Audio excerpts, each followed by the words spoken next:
think he's a guy that we had high regard for, had grades higher than the current round. Could play stack linebacker, gives us 4-down value, early downs, third down, and special teams. Team captain, green dot, 4.0 GPA, just a family-oriented guy, just a really impressive human being, and he's going to have an immediate impact for us. It seems like y'all put a high priority this year, especially off-field character being a big thing. How much was that talked about in the pre-draft process? I think it's always important. Again, obviously, the less things you're worried about off the field, the more you're focused on what needs to get done. And in this particular case, Barrett, had great recommendations. Obviously, selected captain by his peers, and clearly, pre-snap is in charge of that defense. So those things are all important, and allows you freedom to get some checks executed on the field. We like to do a lot of our stuff, on the grass, so to speak. So we need guys that can think on their toes and get us in the right call, and he's capable of doing that. How is his play style different than Demetrius? Yeah, so this is a true stack linebacker now, whereas Demetrius could be a little bit more of a combo, has enough length to play some off, OB for us.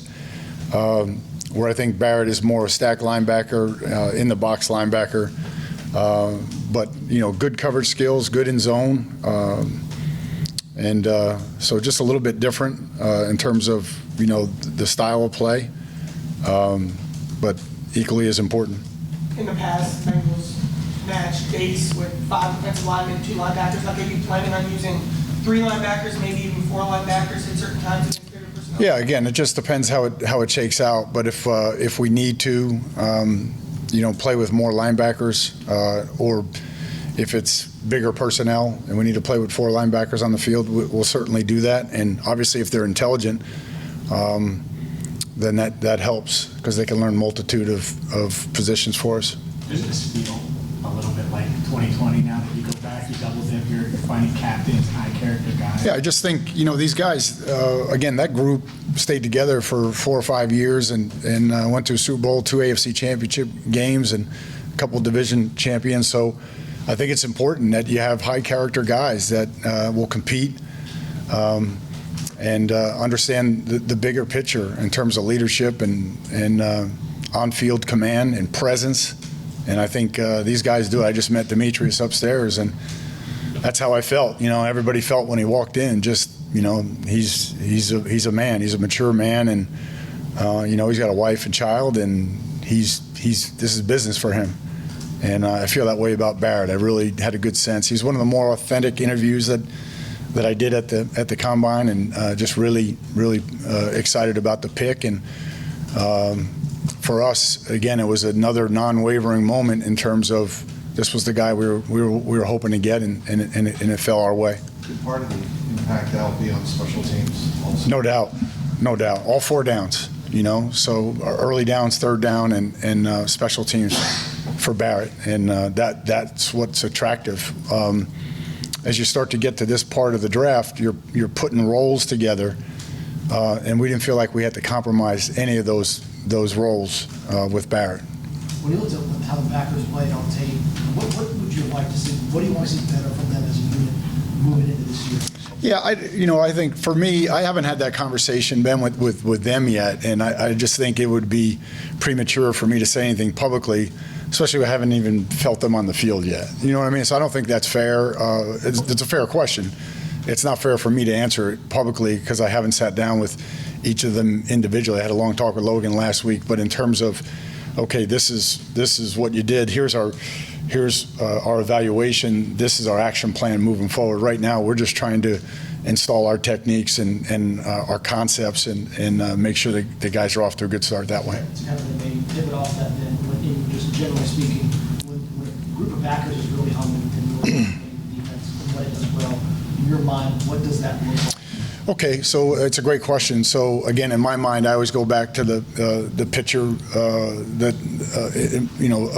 a picture that I have that's dear to me is just the pregame before the Super Bowl, and just I can envision it left to right. Just Clay Johnson did early downs and special teams. Austin Colatro, was really good on special teams. Marcus Bailey, early down, third down, came through for us when Pratt couldn't play against the Raiders. Then he played for Logan against the Chiefs, right? So I can go on and on about that. So they all complement each other, and I think that's Bocce started against Denver that year, so that's what you're looking for. A lot of guys that just will be a pro every day, try to improve, try to define roles for them clearly, and if you want a promotion, execute your current role. It's pretty simple. So a lot of those guys got promotions as the season went on, and ultimately that's what manifests in success. So that's how I see it, big picture. And again, I am speaking about draft picks right now, but I would say the same thing about the current guys on our roster. Al, you coached against, just to switch gears a little, against Dylan in Georgia, Dylan Fairchild in Georgia back in January. What stood out? Yeah, just strong finisher, had some, had an edge to him. Had a nasty edge to him, and he immediately makes you tougher. Again, anytime you can,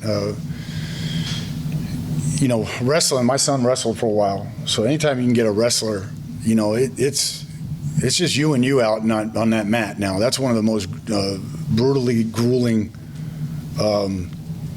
sports that there is. There's no escape, and here's a guy who excelled at it, and knows how to bend, knows how to use his hands, and knows how to slide his feet. So I'm really excited about him, and I know he's going to make us better.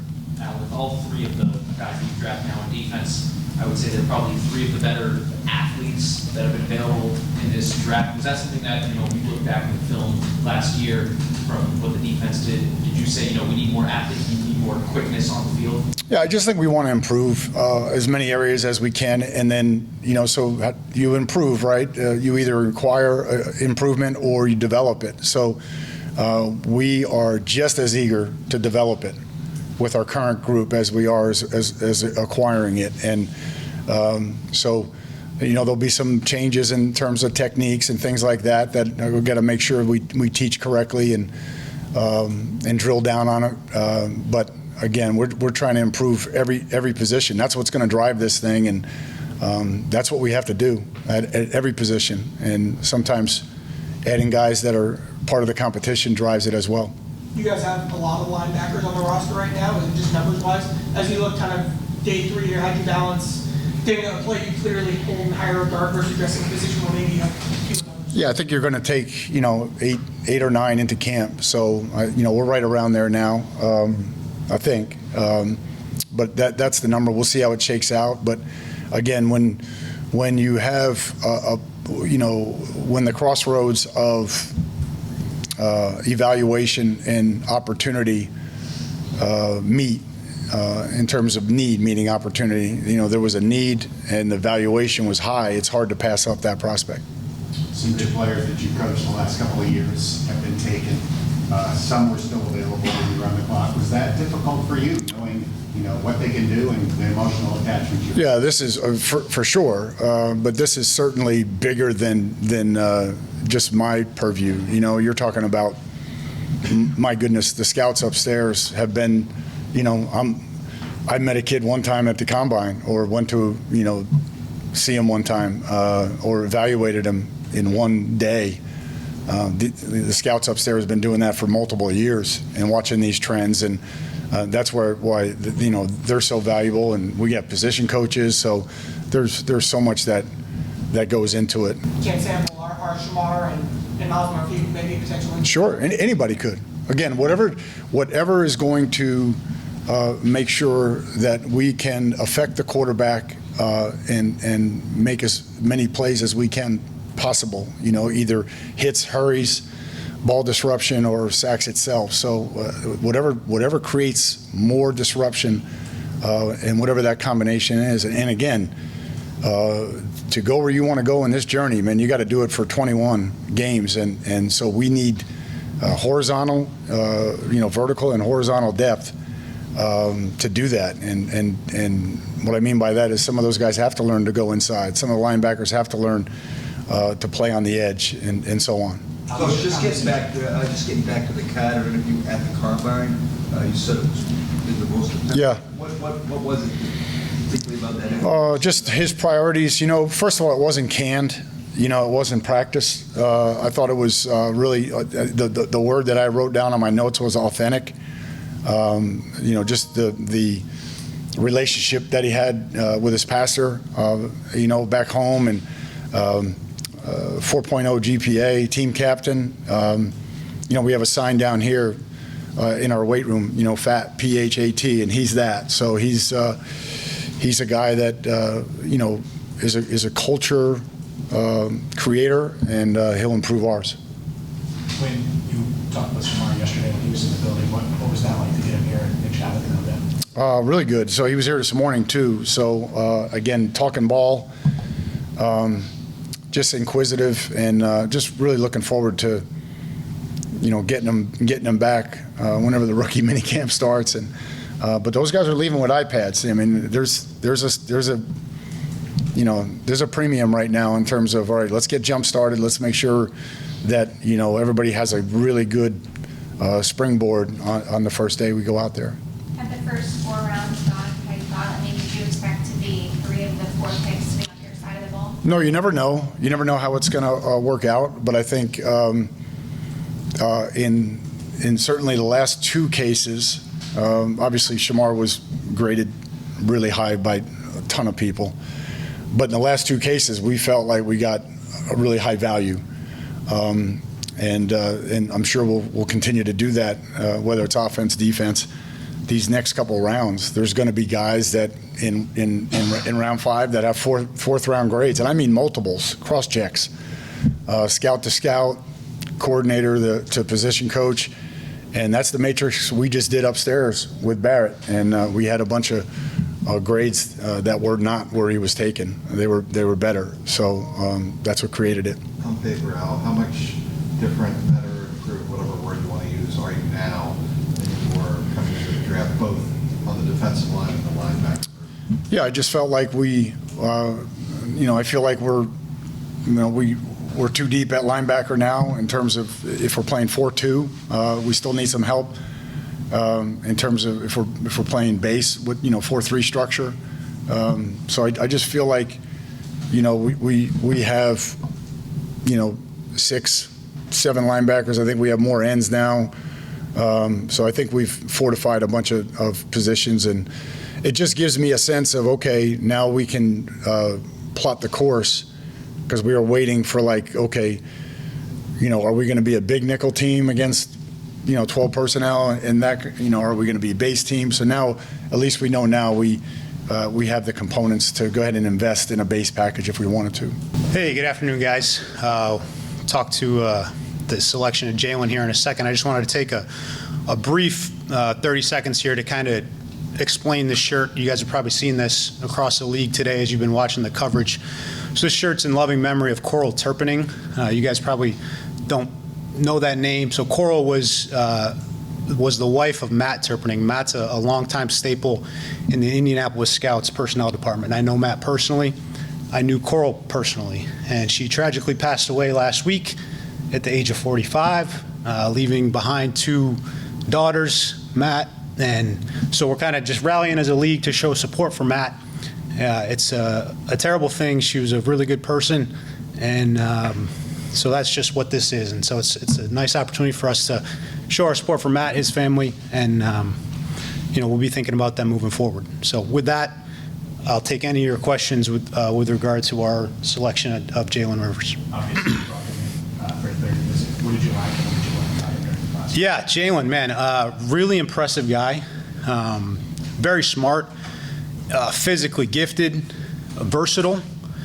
Has really played just about an equal share of his snaps at guard and tackle, oftentimes within game, playing guard and tackle. So that versatility really speaks to the value I think he'll provide us at this level. Adding a super high character guy, great length, very good pass protector. Had him here in the building on a visit, and couldn't have been more impressed with him as a person.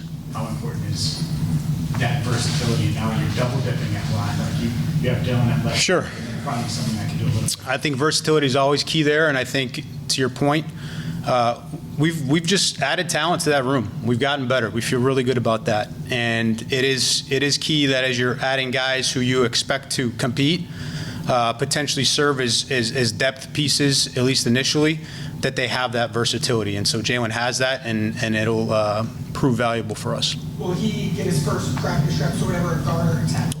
That remains to be seen. We'll talk about that internally and decide, where we think his services serve us best. But we think he's got the chance to contribute at both spots in the NFL. Yeah, it's just an opportunity to get bigger and more physical. I mean, I know there's been talk about you guys wanting to get bigger Yeah. and stronger. Sure. Zach had mentioned that in the offseason. Yeah, I mean, certainly he gets us bigger and longer, and he's an excellent pass protector. You see that all over the tape. We think he's got, potential in the run game. He's a solid run blocker. We think he's got a lot of room for growth there. And so, yeah, I mean, he helps us in a bunch of different spots moving forward. How much do you, with your scouting background, enjoy this part of the NFL calendar? I mean, obviously every coach likes, the cross-check that you do with the scouts, the whole process, but given your specific background, do you really enjoy this process? I do.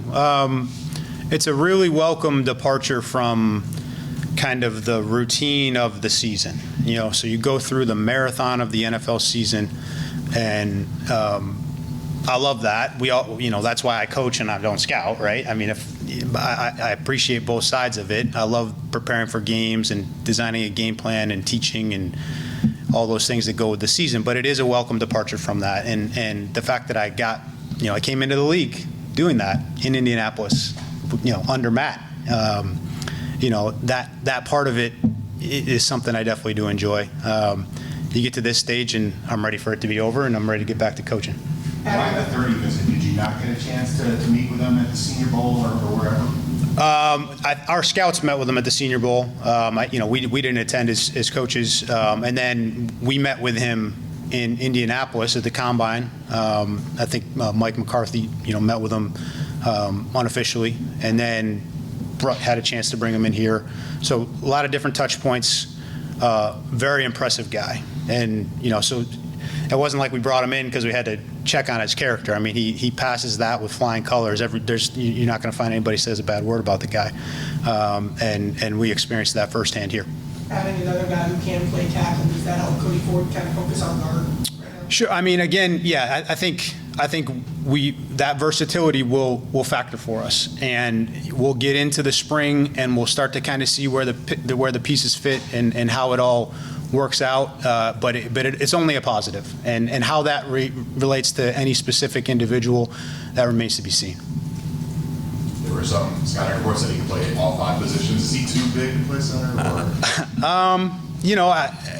I wouldn't rule that out. I mean, I think of the 3 spots, that's probably third on our list of priorities. But in terms of the processing and the football IQ and the leadership and all the things that go with that specific position, I think he has those things. So I wouldn't rule anything out. I don't know how much you guys as a staff meet where you're involved in the defensive meetings, but has there been anything that stood out to you from your standpoint about the way that Al has influenced this draft, given a lot of person on the defensive side of the ball? I mean, obviously they're separate tracks, right? And so we don't spend time evaluating the defensive players. They don't spend time evaluating the offensive players. The one thing I'll say just wholeheartedly for Al is his approach to everything is so detailed, so disciplined, and their approach to the draft, that whole staff is exactly those 2 things: detailed, disciplined, enthusiastic. Find guys we have visions for, and then go pursue those guys. And so, just really looking forward to working with Al, and I think they'll do a great job over there. Is it realistic to think that Jalen could maybe compete at right guard? Is that something? Listen, I'm not taking anything off the table standing up here today. We added a really good player who's talented, who's big, who's tough, who's made of the right stuff. So those players tend to find a way to get on the field. How much, purposely by design, do you love that there is so much competition not just at guard, but in all those back spots, does it feel that wide open to you? And is that by design to turn that into as big of a competition as possible? Yeah, listen, we feel great about where we are as an offense. If we were being self-critical, the area that was most readily available for improvement was in that room. And so we've devoted valuable resources to improving that room. And how that shakes out, I have no idea. But I know we got better. How many hours of guard tape did you watch? It was a good percentage of the overall tape that I watched. I struggle to put a number on it, but and it wasn't just me. I mean, Scott and Mike and Justin Riscotti had him watching some too. I mean, a lot of guys invested a lot of time in studying these players. So Did you watch any receivers? Oh, of course. Like it's my job, man. I don't have many hobbies. You know how much focus, when you do focus on an area like that, how much the other one falls out? Well, I can say this, just my background being what it is, the studying of the skill position players, and this has always been true for me, comes a little more naturally, so you still put the work in, but you kind of find the words to describe these guys and a little bit quicker, whereas I enjoy evaluating the linemen, but I have to really focus, it's just like anything.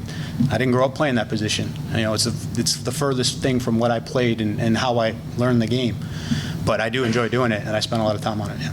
When I look at the offensive linemen that you guys have drafted, the big thing that's brought up is pass protection. Sure. Both guys. Yeah. How do you go about evaluating that? Obviously, college versus pro is really, it's tough to look at and say. Yeah, I mean, I think you're looking for traits. You're looking for length is huge. You're looking for play demeanor. You're looking same things I touched on last night, right? The ability to anchor, set a firm pocket, set width to the pocket on the perimeter. How do they react laterally when having to counter, the moves of the rusher? It all blends together, and we think we added two guys in that room that are going to be good NFL pass protectors. Can you take us, we haven't had a chance to ask you about Lucas Patrick. Sure. And since we're talking about the battle that's going to be at guard, can you just go through where you see it with Lucas, Cody, and Jalen, and I guess Cordell would be in that conversation too? Yeah, no, Lucas is a guy we identified early on in the free agency process. We did our research on him. We heard tremendous things about him as a leader. We have guys on our staff now that have coached on teams that Lucas has been a part of, and they raved about him from that standpoint. And then again, we evaluated his tape from last year. He's a guy who's played all three interior spots. He was a good pass protector last year. He produced in that phase last year. And so we just thought we had a chance to add somebody that provides versatility and will compete. So again, just like we talked about last night, Cody, Lucas, Cordell. Now, obviously, the addition of Dylan and Jalen, there's a lot of talent there, and we'll be very targeted with what we ask each of those guys to do, how we set up the competition, so that ultimately we're gonna end up with a really good starting five. Did you hear anything about Jalen's relationship with Cam Ward? With Cam Ward? Yeah. That didn't come up too much in our process, other than talking to all the people at Miami again. Like, this is a dude he's an A character. You're not gonna find anybody that says anything bad about him. That was good. All right. Thanks.